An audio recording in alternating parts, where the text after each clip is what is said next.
Et le Kokoka Moussanga, c'est qui Corneille Nanga a commis perroquet. Qui ne dit pas son nom? Allo Baboué Mabe, allo Baboué. D'ailleurs, pour l'information, à partir de Rwanda. Corneille Nanga se trouve dans une de résidences, il y a des Kopol Kagame, il est en charge, il est donc tout ce qu'il est en train de faire, ils allaient pour qu'on s'épélissa, mouton qu'on fout mbongo ya kolia. Si la nation était en danger, moto a commis comme ça pour mais comment le loup il revient sur le travail, il crache la salive sur le travail qu'il a lui-même bâti en tant que président de la CENI. Ça dit long sur la moralité, sur le niveau d'intégrité de cet homme. Comment lui, président de la CENI, peut-il être aux premières loges d'un accord politique? Donc ça veut dire que la CENI n'était pas l'organe, il y a organisation d'élection et comme il y a des quartiers politiques. Nanga, tout ce qu'il fait, c'est du chantage politique. Il a besoin d'avoir un poste politique. On ne peut pas Félix Antoine Tshisekedi. Nanga doit être arrêté. Oh, ma criminel soto kolobelao. Chef Nangozana. Corneille Nanga. Corneille Nanga, en réalité, c'est quelqu'un qui devait se taire et boucler sa bouche pour toujours. C'est un criminel. Maboko Naye Tondi Moyibi. Et Lelo, c'est Corneille Nanga qui crie au voleur. Or, Yemoko Moyibi Yamakasi. Martin Fayoulou, chaque jour qui passe, a pour perdre davantage quintessence et puis influence politique. C'est normal, ce que vous sous-traitez. Parasite. Sous-traité par qui? Parasite, il y a Moïse Katumbi, et puis Parasite, il y a Denis Mukwege. Est-ce qu'il y a dit que l'élection au Salami en 2018, le candidat a décidé, il a foutu là une bonne caution, et ça Denis Mukwege. Na makambo alobaki lobi, tolongaki alobaki, naza candidat. Mais ako kolobaki, ako entretenir fou. Bateau va pesa kaye ndongo ba bailleur de fonds, ba ngumu ba candidat. Mais lobi alobaki a candidaté. Quelles sont les raisons qui ont changé les lots? Pour qui est la candidat? Albaki c'est mis à ma baie, fichier électoral, patati patata. Mais là on est sur 5 qui va salir à côté. Mais à combien qu'on s'est décidé dans CC à aux candidat pour la nine. Ba bailleur de fonds bayaki, Union européenne. Mon a dit l'index ayaki. Denis Mukwege à Kangami. Mbongo Denis Mukwege ou Takap. Union européenne. C'est Fayoulou devait parler de la MONUSCO, il devait parler de l'agenda politique à MONUSCO. Mais moi, l'obésité, parce que à Gossala Bango Zedou, parce qu'il pense que Batouana n'aime pas comme c'est président de la République Namboko. Il devait être courageux pour dire que la MONUSCO a échoué et c'est Ngeli Alongwa. Ce que mon matata pone nanzela azo tambola. O azo beta bale. O azo sala makama politique bokangaye, bokendo kotika un hôpital. Aza malade na eza alobi 45 jours. Asa le côté ali akakaka. Tout Congolais remona matata pone nanzela kangaye kendo kotika un hôpital parce qu'il est malade pendant 45 jours. Bato ba commencer ka ndingi akima justice maladie. Salomon Escadela maladie. Il dit qu'après atikal ko belate. Pendant 20 ans. Pourquoi seulement les hommes politiques Moutouabela? Matata Pogno a sa maladie, il a dit qu'il allait affronter la justice. Mais qu'il prenne le courage entre les deux, mais qu'il doit affronter la justice. Il va bon à Bukangalo Moko. À Moutema Mabe. Mais à Rolbe Magamba M. Parce qu'il y a un chef à M23 Taloba. Si une rébellion des Congolais, les Congolais va se décider, va en finir une rébellion là-bas. Et sur Rwanda Nani. Il sait que la décision que le Congo, attitude du Congo a joué, ils allaient pour la Koboma. Supplétif naïe M23 parce à Zobanga a été à perdre beaucoup d'hommes, il va perdre beaucoup de matériel, il va perdre beaucoup de munitions, et puis il va surtout perdre son influence dans la République du Congo. Paul Kagame est tout simplement agité.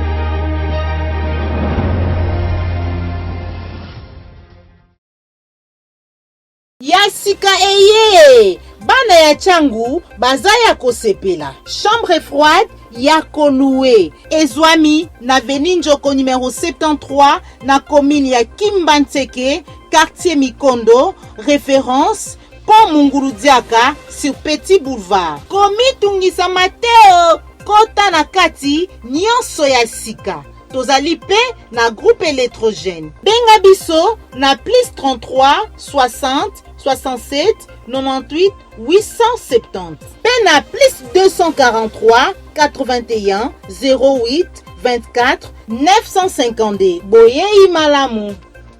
Existe-t-il un accord politique entre Félix Tshisekedi et son prédécesseur Joseph Kabila? Si oui, que dit-il? Et puis l'ONU doit-elle retirer la MONUSCO et puis envoyer une nouvelle force combattante pour essayer de sauver le Congo comme le suggère Martin Fayoulou? Mesdames, Messieurs, bonjour. Et merci d'avoir choisi Plus Clair Télévision pour vous informer en temps réel et dans la vérité. Voilà pourquoi tous Aline Sengo ya koyamba pona bino l'émission na biso mokula lelo moi na mboka Héritier Ngashi comme déjà vous messagez depuis quelques jours naye ni toko sur la mboka. Alors sans plus tarder, je dis déjà bonjour à mon invité. Bonjour de mon mboka ndeko Héritier Ngashi. Bonjour tata journaliste, merci ndenge o associé ngali susu na échange de qualité pour tout solo la mayenyoso oyo olobi bongo na en os na yo. Vraiment je reste disponible et à répondre à ma préoccupation na onyos. Merci beaucoup d'entrée de chez et pas na bino na FCC to AFDC en particulier. Bien mindenge ba multiples déclarations et puis ba révélation à Corneille Nangaa ou à ça là c'est un accord politique en sortie élection en 2018. Donc d'abord ça m'étonne que le président il y a institution locale à CENI, président Kala a se délecté na ba bêtise ya modèle ya boye, ça ne lui ressemble pas. Vous savez, quand vous avez été président ya CENI, vous avez le droit de réserve. Parce que au Kambi, bah, secret belé pena na moboko na yo. Et donc, tango longwe, vous avez ce qu'on appelle le droit de réserve sur certaines questions, parce que vous mettez en péril Bongo et Toloba, vie et nation. Et donc, au Musanga, c'est qui Corneille Nangaa a commis perroquet. Vraiment, il se livre à un perroquetage. Qui ne dit pas son nom? Allo Baboui Mabé, Allo Baboui. D'ailleurs, pour l'information, à partir de Rwanda. Corneille Nangaa se trouve dans une de résidences, il y a des Paul Kagame, il est en charge, il est donc tout ce qu'il est en train de faire, ils allaient pour qu'on s'épelle ça, mouton qu'on fout là, mbongo ya kolia, qu'on fait ça logement, qu'on fait ça mbongo ya pepo, tout ça comme il a voyagé et puis oiseau fout là mbongo pour bima na ba presse mais jeune Afrique ma millénaire soana. Papa il s'allie ma bé pour l'année. Quand vous êtes président de la CENI, vous avez été président de la CENI, vous avez géré les secrets sensibles de l'État, des choses qui touchent à la survie de l'État. Les singulos à la motomoko, il y a les mêmes moto, il y a modestie. Mais n'a qu'aucun mois que la CENI a été gérée par un homme de cette nature comme Corneille Nangaa. Il fait des déclarations tapageuses. Tongo midi pour bon, sur ce cas, vous allez estimer que la nation est en danger. Mais si la nation était en danger, grandeur, il n'y a que ça, que pendant que le président de la CENI, Aloba Sembo, a expliqué aux Congolais qu'est-ce qui se passe, ni réellement. Mais Azeli, l'élection est Sili, a publié les résultats et puis il revient en ce moment pour que les lots aillent comme Sabiso. Quelle est cette vérité que Nangaa, Corneille, peut nous dire maintenant qu'il n'a pas dit qu'à travers la publication de résultats provisoires, Oya Salaki en tant que président de la CENI. Donc il remet en cause tout le travail qu'il a bâti comme président de la CENI. Est-ce qu'il remet-il en cause au la poto, nul ne peut se prévaloir de ses propres turpitudes. Moto a commis comme ça pour la mais comment le loup il revient sur le travail, il crache la salive sur le travail qu'il a lui-même bâti en tant que président de la CENI. Ça dit long sur la moralité, sur le niveau d'intégrité de cet homme. Il était président de la CENI, il n'a pas dit un mot, a publié résultat provisoire, lequel résultat provisoire a été confirmé par la Cour constitutionnelle, le lot à Rolobanini. Et puis, s'agissant dans les accord, quel est cet accord politique qui doit exister? Et si accord politique existait, Nangaa parce que la CENI n'a pas compétence, il y a cause à la médiateur, n'a pas accord politique. Il y a la première ligne. Première loge, première ligne, la même chose. Mais comment lui, président de la CENI, peut-il être aux premières loges d'un accord politique? Donc, ça veut dire que la CENI n'était pas l'organe, il y a organisation d'élection et comme il y a un quartier politique. Mais si lui était moutouya politique, donc il a cessé d'être neutre, il a cessé d'être un organe technique d'appui à la démocratie. Oh, ils allaient signer. Oh, tout ça, la bisonnion, na salle de city, parce qu'on a créé 4 institutions de l'appui à la démocratie. Conseil supérieur, il y a audiovisuel, c'est ça. Tout ça, les CENI, tout ça, les conseil économique et social. Tout ça, la peine, il y a le CNDH. Oh, comment tout ça, là, il y a un peu pour pousse la démocratie parce que l'institution est en la politique. Mais lui, comment il s'est retrouvé dans la CENI en faisant des négociations politiques au soi-disant en monarchie alors qu'il n'avait pas compétence? Il dit non, Ndeko Nangaa a sa sérieuxité à quoi ça va aventurer. S'agissant d'un accord politique. Yemoko Alekina et chaîne Moko n'a évité ce que vous permettez ngai n'a évité Télé 50. Bayambi est pas journaliste, Jean-Marie Kassamba. Il dit noir sur blanc, sans langue de bois à l'obéi, accord Oya Kolobela, et accord ya FCC cash.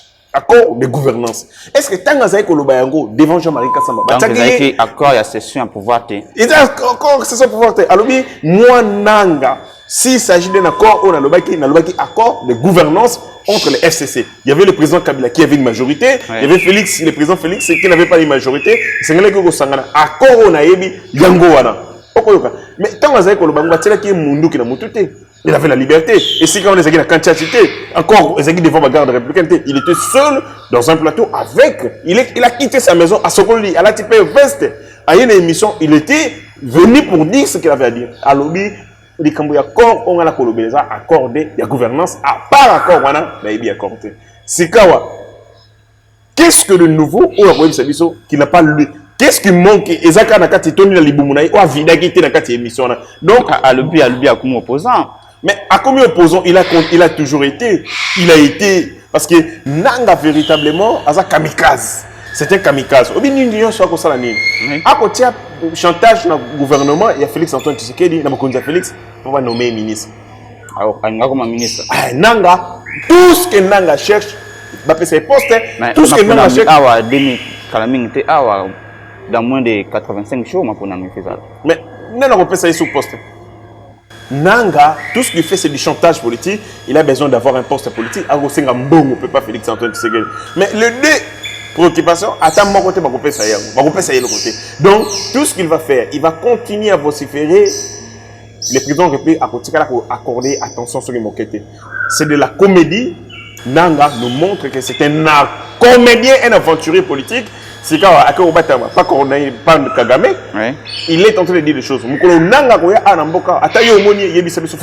parce que Nanga doit être arrêté, il doit dire dans ma service habilité, est-ce que l'élection 2023 ça va et ça va résultat au public qui est conforme à la vérité parce que nous aussi on a besoin de comprendre. On peut son exemple. Nanga a publié le résultat de l'élection présidentielle sans qu'on sache la mission au Babengi compilation. Quand il y a telle province, telle a gagné. Donc, il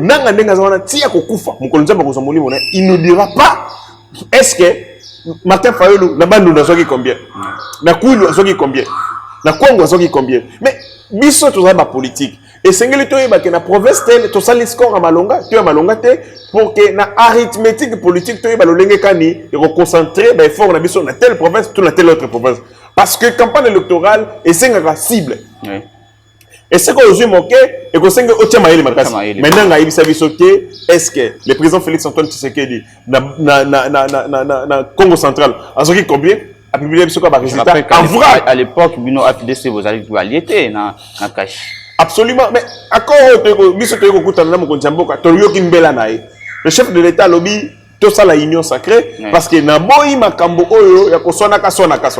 Le professeur Modeste Mbati azamoto mayele makasi motupe nganga mayele lete yo likolo ayoki et puis un patriote le qu'on appelle bako azali pe muta ko incarner leadership serviteur et puis surtout azali accélérateur à développement tant ayoki mokonzi mboka lobi inutile et kokota na ba configuration kokota na ba carcan politique ba considération tout sauver nation nos ces en péril yango été le professeur Modeste Mbati accueilli kolanda mokonzi mboka na nzela na kati ya union sacrée. Mais à l'époque il faut qu'on se le dise le professeur Modeste Mbati azaki na kati ya FCC et loko pe sali pe que FCC be chaviré ezali manque de gestion que gestion ma belle ambition et puis ma frustration. Shadari azaki lokola nzambe. Nzambe yo bi Shadari bien te. Shadari surtout na Némi. Bango nzambe. Shadari bien le père wana Saint-Esprit. Donc bando. Konyoko la batu. Professeur a évolué. Konyoko la na ko ka ndangisa moko. Le professeur Modeste était candidat bongo na élection comme député national na Bukavu. Na Sud Kivu. Na nyonso ya sali na standing na ye nyonso professeur Modeste Bahati seni ya nanga etikala ko déclarer élu pour na nini Wemi Shadari bango balobe non akoki ko le président député national parce que s'il passe député national il va tout faire pour le président de l'Assemblée nationale au monde place makambe salama donc tricherie patente penda ya misu ya maseki oyo FCC à Sala, Bangouna Corneille Nanga. C'était notamment. Professeur Modeste Tricage, il y a un tricage. Parce qu'on ne pouvait pas nous rendre compte comment les professeurs n'ont standing ma députée nationalité. En fait, pour la Bango, il fallait tout faire pour le bloquer. À cause de la frustration, gestion de ma BFCC, quand nous avons la kabatou, il y a une conséquence, c'est viscéral. C'est comme ça que les professeurs, même pour l'activité de Salaka jour na Fikin, a rappelé la Yango. Alors, même quand on y a député, et ceux qui sont députés, il faut dire, oh, ma criminel surtout le Belao. Chef Nangozana. Corneille Nanga, en réalité, c'est quelqu'un qui devait se taire et boucler sa bouche pour toujours. C'est un criminel, Maboko Naye Tondi Mojibi. Parce qu'il a cautionné. C'est par lui que tous les crimes électoraux sont passés. Donc c'est un homme qui comme Bananaï, il a créé. Il a engendré Yango. Il recevait des coups de fil et tout ça. Et puis même la déclaration dans le bio, non, on a soit pression. Tant qu'il y a soit pression, mais tout le monde qui a publié des résultats, on a à l'aise, détendu, na boutou na minuit. Si pression il y avait, on a la possibilité, il y a qu'à saisir. Opinion pour le globalité, n'a pas menacé, n'a pas dérangé. Bako tient la pression. Mais à Liembongo, a commis des concessions à café partout. Mbongo a Yibi. Na machine à voter, Mbongo a rétro-commission. Et l'élo, c'est Corneille Nanga qui crie aux voleurs. Or, Yemoko, Moyibi Yamakasi. Donc, nous sommes dans une société où Bagobengango désarticulé, où les criminels crient aux criminels, où les voleurs crient aux voleurs. Donc, c'est comme ça. Nako Yebi opinion que Corneille Nanga, c'est un prisonnier à ciel ouvert, à l'air libre. En réalité, c'est un homme qui doit piger pour le crime. Mais là, ça n'a pas été crime à Salaka, professeur Modeste Bati, sur instruction du FCC. Donc, Bango na FCC Bitumba. Comment tu as député? C'est à cause de tout ce combat interne et fragilisant FCC de l'élo. Merci beaucoup. Moi, Namboka Héritier Ngachi, unanimement tous les politiciens congolais, la population congolaise et puis classe dirigeante, ils sont d'accord sur les départs à Monisco. Sauf que le ligne a aucun des autres différés. Après Félix Antoine Tshisekedi du haut et à tribune des Nations Unies, de l'Andilobi Martin Fayoulou, et puis Azali d'accord. Mais yo en tant que politique, regarde nos alliés pour apporter, regarde nos alliés pour jeter sur cette situation. Martin Fayoulou, hein, parce que c'est lui qu'il s'agit, et ça il passe pour la Kouloutou Nangaï. Kouloutou chaque jour qui passe, à perdre. D'accord, chaque jour qui passe, à perdre davantage. Quintessence et puis influence politique. C'est normal, ce que vous sous-traité. Parasite. Sous-traité par qui? Parasite, il y a Moïse Katumbi, et puis parasite, il y a Denis Mukwege. On a coupé son révélation. Est-ce qu'il y a dit que l'élection au Salami en 2018, le candidat a décidé, il a foutu là un bongo caution, et ça Denis Mukwege. Solo, c'est vérifiable. Na uti ko sana émission na itandowike na communicateur de Mukwege. Aibisi biso sembo boy alobi mbongo yo bukendele ka eside kenaka élection biso mtopesaka bango ndambo. Jet o Martin Fayoulou tambola azwa. Nyoso badonateur bazalaki banani sposika azana mbongo te. Obi pona ni Martin Fayoulou akomi kobina na gauche et droite akomi lokola kimpungu pour akoyeba ko place ko fana te kimpungu politique parce qu'il y a za moto na ko benga kimpungu politique, c'est-à-dire il n'a pas de position parce que na makambo alobaki lobi tolungaki alobaki naza candidat mobile za la candidat bongo qui sait s'assumer na ko za la candidat to na ko za la te mais akoko kolobaki ako entretenir flou pona nini aza mbongo te. Bateau va pesa kaye mbongo ba bailleur de fonds bango ba candidat. Ya le but problème en mbongo ezali ko se poser te. A koko ça. Fiabilité de processus. Mbongo, problème ya mbongo parce qu'il a dit il a laissé peser un suspense d'être aux la candidat. Mais le bel avec aux la candidaté. Quelles sont les raisons qui ont changé les lots pour quelqu'un aux la candidat? Alors qui s'est mis à ma fichier électoral patati patata. Mais là on est sur 5 qui va salir à côté. Mais à combien qu'on s'est décidé dans CC à aux candidat pour la nine. Bailleur de fonds bayaki. Union européenne. Mon idée l'index ayaki. Donc là, bango ne pas soutenir axe du mal. Ce sont eux qui créent l'insécurité à l'est. Bah il faut contacter Martin Fayoulou. Au moins il peut agitation à Senko. Au moins même dans Maloba où Martin Fayoulou a commis Senko. Parce que des contacts politiques ont été menés entre les différents camps pour que bah ça la candidature unique. Mais est-ce que le problème est allé? Denis Mukwege a Kangami. Oui. Denis Mukwege il a un avantage sur Fayulu parce qu'il a postulé à tous les niveaux. Le candidat Denis Mukwege national, provincial, Bazali. Je suis déjà. Il y a un Mbongo à question. La candidité Mbongo va payer pas bateau bako bomana est. Oh. Mbongo Denis Mukwege utaka Union européenne. Et utaka pas multinational. Denis Mukwege utaka Okamwa. Abi basakane la kangai pa bateau. Bako Zombongo bako pesa armée rwandaise. Pour bomana est. Kaka bango soso bako pesa Mbongo pour na réparer ba mama. Il m'a dit que bako zoé lokola ezololo. Donc même Denis Mukwege a regretté comment est-ce qu'il a été manipulé par ce gens qui mettent l'insécurité à l'est de notre pays. Donc, même Mbongo a caution, Bango va payer. Parce que dans la monité, Denis Mukwege, c'est quand il a sali collecte de fonds. Mais Mwanine, à la sali campagne de collecte de fonds, où? Quand? Banani va mobiliser. Même Moïse, quand on a fait ça, aventure, na oh nani de konanga Shakindala. Asala on kapanda jour moko. Oh to $1 $1 pour Moïse, bagouté. Batol bazana Mbongo. Bango bazimbongo moyibi celui-ci Mbongo bako pesa pas bato bako bomana este.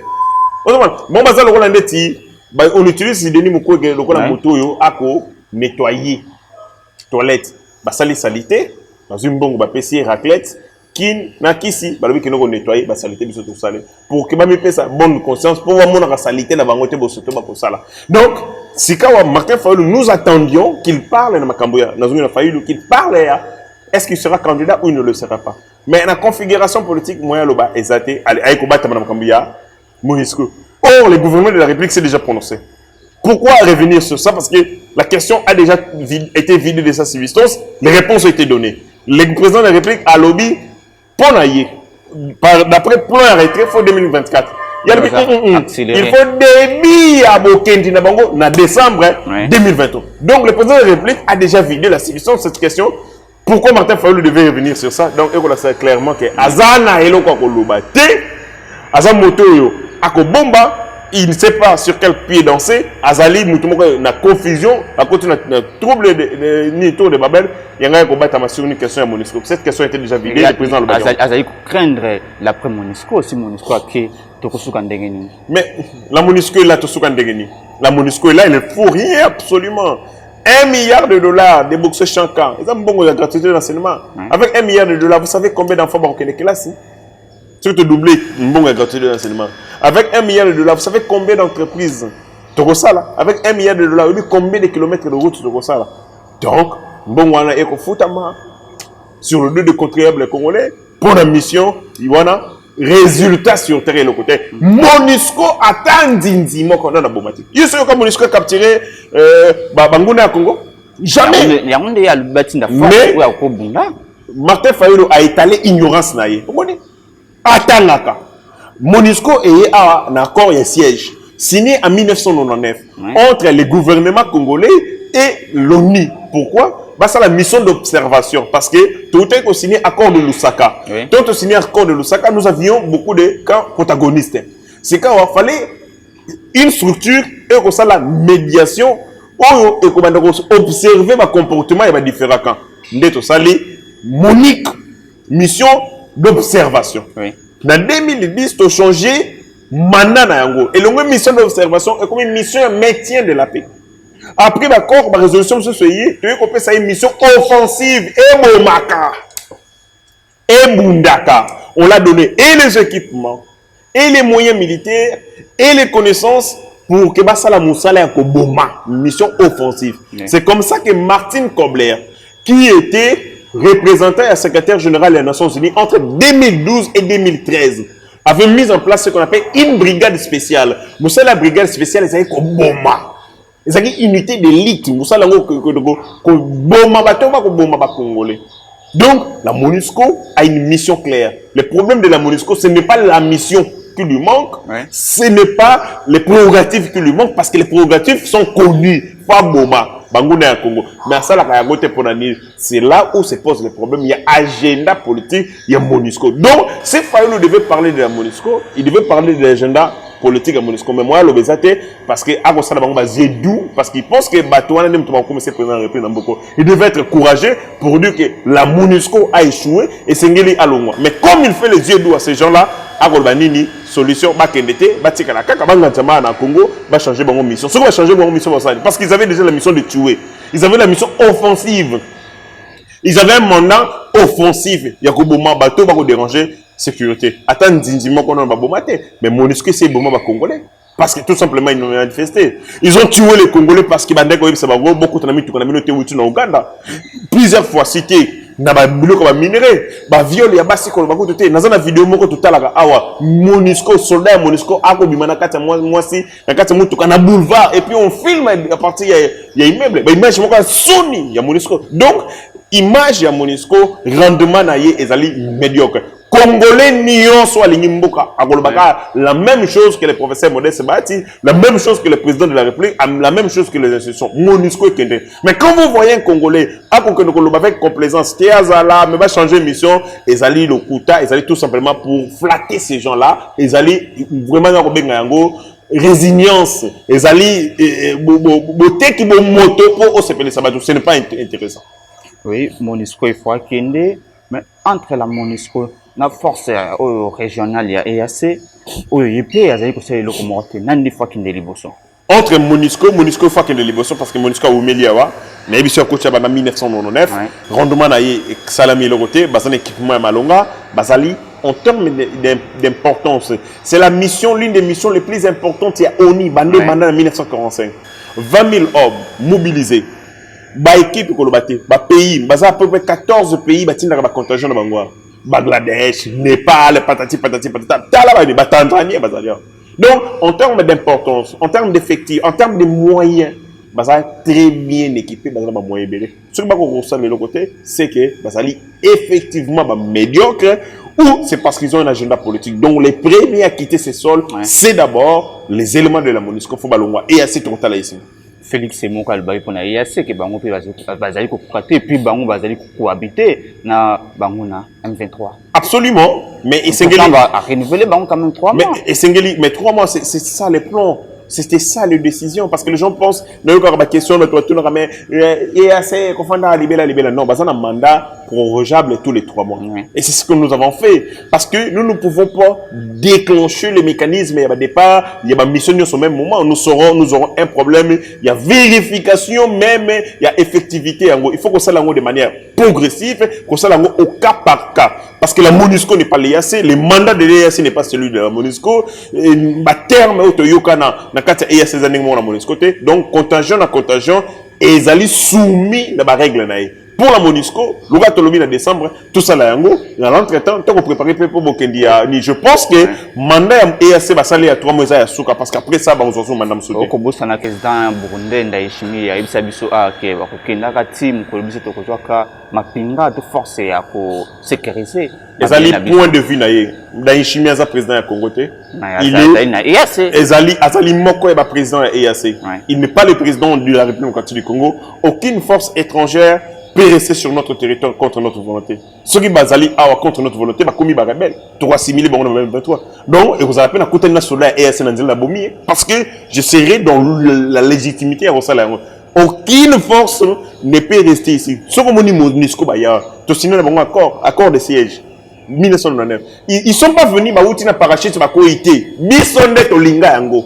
Ko fana na bangwa biso pe mutu to linga yango. Si tous allez d'accord té Nabango, ils peuvent rien faire pour s'imposer à Nagatani. Il faut qu'on y été en matière de droit international, ils ont un principe qu'un manquant où permettra force étrangère et intervenir dans Mboka Batou sans que Mboka ait intima. Mabengango la responsabilité de protéger les droits humanitaires. C'est-à-dire, ceux qui sont dans Mboka Batou Bakoubuma, Nenga Mabe, et que possibilité d'assurer les droits de l'homme et raté, les Nations Unies vont voter la résolution pour donner un mandat à Batou, à pays à Batou, même ceux qui Boboï. Mais nous ne sommes pas dans ce cas. Le Congo est un pays géré par un gouvernement légitime basant la légalité. Ce sont eux qui posent des actes, notamment dans le concert des nations. Si ces pays, à travers les représentants de Balobi, MONUSCO a kende, alors MONUSCO faut kende. Si la MONUSCO s'entête de rester sur notre territoire, on va les considérer pour des ennemis. Au Monima Solé Salami n'a minisma. Au Monima Salami n'a pays Niger avec des contingents et des Français. On n'était pas d'accord avec. Et qu'est-ce qu'on a fait? On a pillé l'installation. Je n'appelle pas la violence, mais j'appelle à ces gens-là de la MONUSCO à la responsabilité. Si les Congolais ne veulent plus d'eux, il faut tirer la conséquence de Bango Bakene. Parce que vous ne pouvez pas s'obstiner à rester sur un territoire contre la volonté de ceux que vous êtes censés protéger. Bakengela Moutouna Makasite, Moutoua Kengela Fo, Andi Mabakengela. Moutoua Kengela Fo, Andi Mabakengela, 24 septembre, qui fin ultimatum lancé par le gouvernement. Et par la rébellion M23, soutenu par le Rwanda. Ultimatum, qu'est-ce qui va se passer? Quand l'ultimatum est vous avez très bien dit ça, ultimatum. L'ultimatum est allié avertissement à Souka. Tu peux ça qui est avertissement, tu as qui patient, boyo quitter. Pourquoi l'ultimatum à Souka? Mais c'est parce que dans le cadre de l'accord et processus à Nairobi, il a été décidé que la portion de territoire est bien entendu place de cantonnement, il y a nini est sous la couverture, il y a EAC. Et salamité. Et salamité. Et là c'est clairement que entre Bisso, nous vous avons voulu montrer à la communauté internationale que Bisso tout a raison. On nous agresse injustement, on nous tue. Nous sommes en train de montrer à la face du monde que nous avons toujours raison. C'est comme ça que te permettre de épuiser ma voix pour qu'enfin nous avons été patients, nous avons été bien entendu respectueux de nos engagements, mais en face de tout ça terroristes et nous n'avons pas eu d'autres alternatives que de recourir à la force. C'est comme ça que tu peux ultimatum Yasuka pour dire à ces gens-là, et si nous passons à l'offensive, surtout Koutani, Libeba, et l'armée a été préparée pour ça. Au moment changement bateni, tu peux si bateni ainsi qu'à au moment où Nengelokani, Mandouke Sombami, avec la levée embargo, c'était tout simplement pour accroître la capacité opérationnelle de l'armée. Arrestation et Salami Makasi, ou infiltrer Bakimi. Vous savez beaucoup de généraux Bakimi Bakena M23, Bangomoko. Bon, officier supérieur Bakena M23, mais parce qu'ils se sont sentis en insécurité dans la carte armée. Quand l'armée devient un lieu d'insécurité pour les ennemis, c'est que l'armée comme et donc pour nous, nous sommes sur une bonne voie pour en finir définitivement la bêtise au M23. Voilà. En finir définitivement la bêtise à M23. Pour l'anda ou bien, les alliés au le biais c'est le fait Sidi, ou ultimatum Sidi, vous n'avez pas attaquer. Mais pour Kagame le biais et à ces alliés, pour n'a pas ça, Batuba, Boya, Batuba, désobéir à cesser les faits. Mais non, mais l'EAC, on ne peut pas quand même... Parce que tu as cessé les faits, on va aller attaquer, mais je peux te dire quoi attaquer. Paul Kagame a relevé M23 pour l'année. Parce qu'il y a un chef à M23 là-bas.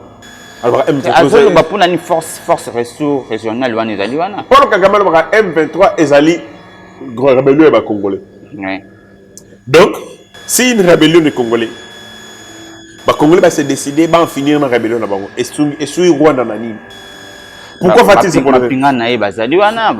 L'armée rwandaise, c'est ça qui est dans le troupe de l'EAC, vérifiez. On a eu des problèmes. On a dit qu'on ne pouvait pas accepter les troupes de l'État agresseur. Et on avait décidé, les troupes rwandaises, le Rwanda fait partie de l'État, membre de l'EAC. Dans le cadre de Rwanda, à la décision. Mais les troupes, l'État congolais avait décidé, et puis, ils allaient sur notre territoire, les derniers des militaires rwandais ici, Bakena Bazate. C'est qu'on y a se prononcer dans ma Cambouani. Pourquoi? Parce que il sait que la décision que le Congo, attitude du Congo a joué, ils allaient pour le Koboma, supplétif M23, parce que le M23 c'est en réalité l'armée rwandaise. Parce que Zobanga a été à perdre beaucoup d'hommes, il va perdre beaucoup de matériel, il va perdre beaucoup de munitions, et puis il va surtout perdre son influence dans la République du Congo, à travers l'armée M23. Donc, je pense que Paul Kagame est tout simplement agité. Il sent que mort n'a commis certaines. Et nous, c'est bien, quand Paul Kagame dit des choses comme ça, il faut dire que tu tapes sur une bonne chose. Quand vous êtes médecin, quand vous êtes dans l'hôpital, ce qui est le pansement, celui qui va tirer, pince et si capote ça mon besso Simbi ce que Salami Bongo médecin réflexe dit place problème est allé c'est comme ça quand nous prenons une décision et que Paul Kagame réagit le gouvernement congolais doit dire nous devons renforcer cette mesure. Quand cette mesure fait mal à notre ennemi, c'est une bonne mesure. Et donc, je salue le gouvernement congolais à continuer sur cette lancée parce que la réponse de Paul Kagame et Linko Laksa, effectivement, qu'on a frappé mal et on a frappé là où ça fait mal. On a frappé là où ça fait mal. Mais pour finir, dernière session, il y a Parlement Oyo. Tout le monde est déjà d'aller retenir pour nous débattre ces yango. Matata Pogno, problème na la justice. Tu peux comprendre nini? D'abord, un abandonné Matata Pogno. Même il y a pas d'émission tant que mon panzi sango. Même une déconnant aïpé. Bossala yango. Ceux qui m'ont dit Matata Pogno nanzela azo tambola. O azo beta balé. O azo sala makama politique bokangaye. Bokendo kotika un hôpital. Oui, va bien. Aza malade na eza alobi 45 jours. Donc, bakomi mukanda 45 jours aza na repos. Asa le côté ali ya kakaka. Ala la rapongi. Quand même, le président encore exigé, il faut comparaître les 16 heures. Mais il y a un document qui a repos à 45 jours. Ce document lui donne, entre guillemets, les droits. Il y a comme ça là, et le comoroté. Namona ya lo bana TVT, namona ya akele na sénate, namona ya pa imoroté. Tout Congolais au monde a tête à pone dans Nzela, kangaye qui ne peut pas l'hôpital parce qu'il est malade pendant 45 jours. Il y a les bosseurs parce qu'on ne peut pas continuer avec ces aventures. Tu vas commencer à dire à qui ma justice maladie. Tu sont malades. Salomon Escadela maladie. Mais et dit qu'après la belle raté ndengeni. A-t-il que belle pendant 20 ans. Pourquoi seulement les hommes politiques nous belle? Pour la ligne, ils sont communiqués comme la justice, et nous encourageons ça. Et il est malade, non. Matata Pogno a sa maladie, il a dit qu'il allait affronter la justice. Mais qu'il prenne le courage entre les deux, mais à que nous affronter la justice, à que nous démontrer qu'il y a 100 francs à Bukangalo Nzote. Tu peux condamné et puis pour la CENI à invalider. Tu peux condamner pour la ligne, justice, tu peux condamner ce qui a zalaki. Ndeko nangai na personne d'exemple. Matata Pogno était premier ministre. Est-ce que il dit que Bahati Lukwebo professeur azaki ministre de l'économie? Oui. Pour la nini Matata Pogno atikala ko citata professeur Modeste Bahati. Pour yiba mbongo abukangalo nzoye moko. Amutema mabe. Ozo yibo ko kabela taba ninga na hote. Ayiba ye moko. Matata Pogno mutema mabe mona mobali wana. Même na moyibi akabela ka mutute. Ayiba mbongo ye moko. Il y avait un ministre de l'agriculture. Christophe Varamweti. Jean-Christophe Varamweti. Ministre de l'agriculture a lobby contrat wana ya makamba Bukangalonzo natikala komona yango te elekanga milinga boy. Comment vous a premier ministre? On a signé contrat d'un dossier privé qui concerne mon département et la gouvernance, c'est-à-dire l'agriculture. Mais les ministres sectoriels a évité. Matata Pogno avait besoin de voler. Tout simplement, c'est comme ça qu'il avait fait dossier à l'côté à Bukangalonzo. Qu'il a, il faut affronter la justice, a démontré qu'il n'a rien pris. Maintenant, on attend les intentions. Le ministre de l'économie a eu le côté. Ministre de l'agriculture a mon peu documenté. C'était clair, Matata Pogno voulait manger tout seul. Et le quoi, la course à gourmand, à Liambonga Bukangalonzo, Bongo à Bukangalonzo, de Kolia, et là. Et ça, le bloc, on se met la raté. Yiba. Mais à tout, au Yibi, au quotidien, on a un na Kingo. Bukangalo tu kangi Matata Pogno na Kingo libela érotique la été. Mutabangi sa muninga zate. Congo est bisonyoso. Congo est bisonyoso. Nelo bang sa muninga. Qui peut nous interdire, qui peut interdire aux Congolais de réfléchir? La liberté de penser est garantie par notre constitution. Et ça la kata mobile kunti. Congolais nyo sa ko réfléchir denga lindi. Tiani a réfléchi na denga na ye.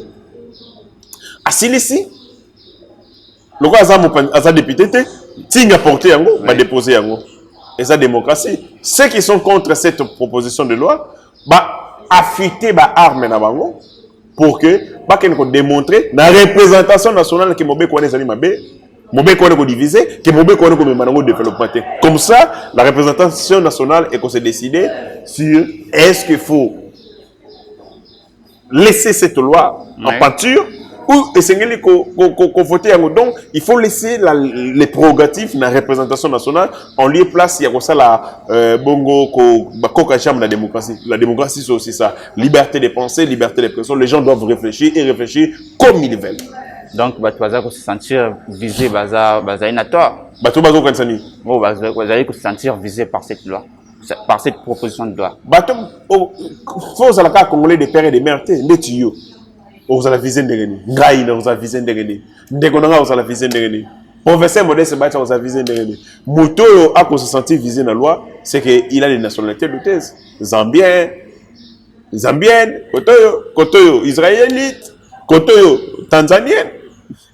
Il faut peut-être y avoir diriger biso. Tu as fallu pendant 18 ans dans Mboko. Le président Joseph Kabila a fait la tamba maman ka famille a été. Yo so yo comme tanga tata Moussa Kabila. Oh maman les qui n'a koufi. A sala ka robot, toi ça extraterrestre. Non peut-être à l'ingake banaté et banamité. Non Congo, famille a trop silencieux. Famille bon, tant on va conduire bande quoi famille am konja mboko bako kufa. Est-ce que le bango na TV que maman les qui n'a koufi? Mai baka yango. Asa mutu ndeko ndeti ngai ndenge na zalibu na kotambola na nzela na kutende baninga na ngai o na tengi na bango na campus na université kita boko betela ba solo ni tozai na cadre mutu nyo se faza na référence na bato azalaka na bango Kabila azalaka ni na bato azalaka na ye atanga classe na mutu moko te alia communion na mutu te bato bana batem na bango ka signer nini non mais c'est clair na ko signer ka salaka fina ye awate ba parents ne peuvent azalaki awate parce que ceux qui ba parents ne bazalaka to ngai to ba hôpital parce que botama ndako na bango azalaka esika nini bon yebisanga parcelle ya ba Kabila na kini azalaka pas no fana na kini azalaka koko na bango azalaka nga koko yo aboti maman nga fana na masina na mapela so lingo ki ndoko mona ye donc il faut par moment peto longo pe na étape wana boza dirigé par des hommes que vous ne connaissez ni des pères ni des mères na personne d'examen maison militaire maison civile chef des arts constitutionnels. Famille, il y a papa, il y a un président. Famille, il y a maman, il y a président. Famille, il y a maman, il y a moi aussi. Il y a président. Oui. La famille, il y a papa, président. Imaginez que vous avez un président israélien. Moi, si naé, zambienne, to rwandaise. Donc, la maison civile, la chef de l'État, vous aurez les Zambiens, les Israéliens, les Rwandais. C'est quelle nation comme ça? Ou les Rwandais, les Israéliens, les Éthiopiens, non. Loi on est allé malamu mingi pour les préserver fonction et chef de l'État. Et ça la à l'abri il y a ma pression quand aussi il y a famille à maman naïe, famille à tata naïe. Et quand surtout que ces familles sont les Congolais, il y a ma Congolais ma famille wana bako tia mokonjambo ka pression pour les intérêts ya bamboka na bango. Donc c'est une très très bonne chose. Mutamangisa mutote, ceux qui pensent que bazali les na mobeko wana ba bongisande ba arme na bango. Combat politique, bah qu'il y a une représentation nationale pour expliquer aux Congolais. Ceux qui sont Congolais, bah monique loi on est amabé. Alors, bah on va se prendre en main, bah on va descendre en main pour stopper. Mais ceux qui sont Congolais, bah on se pèle là des pères et des mères. Et comment ça des pères et des mères? Et ça déjà code, c'est que cette loi a été au Babengara inculquée et elle a été acceptée dans le subconscient Congolais. Donc, même à telle équité dans l'Assemblée nationale, vote au sein de des pères et des mères. Au niveau voté, au Tali, est-ce que des pères et des mères ont voté? Et comme il y a un critère, il y a choix. Les Congolais, bazalakana moment, ba tendance à un repli identitaire. Oui. Et repli identitaire, tu as eu l'élection en 2006. Azamwana Congo, Azamwana Congo. Et ya bemba. Et ça repli identitaire. Ne blaguons pas dans la bloc, on a un monara. Les Congolais sont comme c'est parce qu'ils savent qu'ils ont été dirigés par des étrangers et ces étrangers ont infiltré la politique, l'armée, les églises. Infiltré, c'est quand ils sont tellement placés à cause de l'infiltration. Merci beaucoup. Il y a plus de cartes télévision, comme nous avons une émission en biso. Avant de un dernier mot, un dernier message pour nous bâtir sur la chance pour la Lilo. Dernier mot, dernier message. Parce que d'abord, il y a une confusion. Ouais. Les trains, il y a élection et KI et Kotambola. Ouais. Et ça, irréversible. 85 jours. Tous allez, voilà. Bimisaki, liste, numéro, il y a un candidat. Tu vas salir des baotes, et ça, numéro, numéro, il y a un numéro à voter. Ça montre qu'on a attribué les numéros des candidats. Toké a la Lukunga. Par exemple, tout le monde a vu ce Chris Mukende. Papa 500, il y a numéro 500.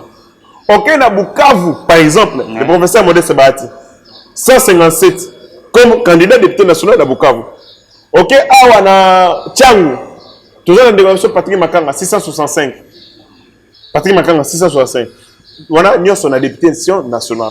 Et pour l'accepter qu'on a attribué, ce n'est pas pour seulement sur la partie, mais pour le reste des pays, les candidats à parti. Même les candidats de Nimukwege.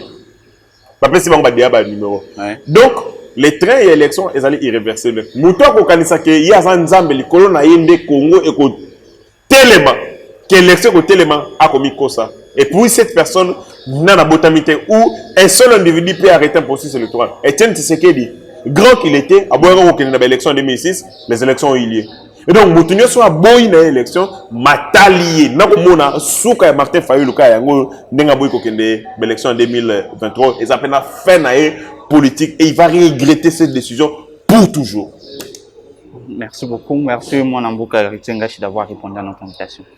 Bandeko Balandi, plus car télévision, à nous étonnant émission de Nicolas Lelo. C'est la première fois Hollande au s'abonner et puis activer cloche et notification pour Rosala, toujours informé en temps réel et dans la vérité. Pour moi, j'ai dit déjà merci à Popola Yomba, j'ai mis ma caméra. DG Joël Kombe, cordon Opima Fikugo, Nago Chasseur d'image. Au revoir.